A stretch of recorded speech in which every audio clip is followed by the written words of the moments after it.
In this video, I'm going to introduce you to OpenAI Translator. OpenAI Translator is available as a browser extension and also as a cross-platform desktop application for translation based on ChatGPT API. What it means is that you would need OpenAI's API key and you would need to pay for it, which is, I believe, at the moment $20 per month. So as I don't think that's a good idea, so I'm not going to install it. I am just going to show you what it does. So if you already have a OpenAI's API key, feel free to start using it.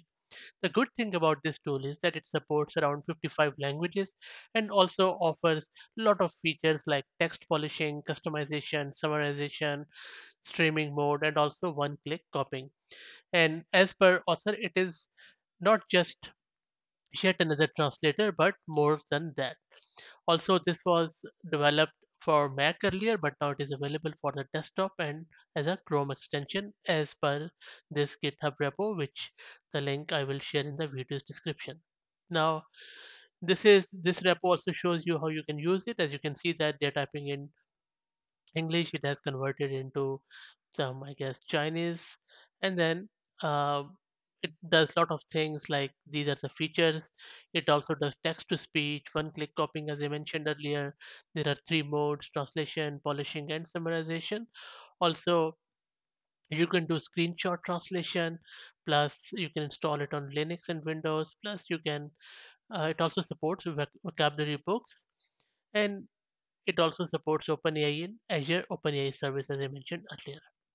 So you would need OpenAI's API key, and then um, if you don't can't use it, you can use OpenAPI proxy, which I would not suggest. Installation is very simple.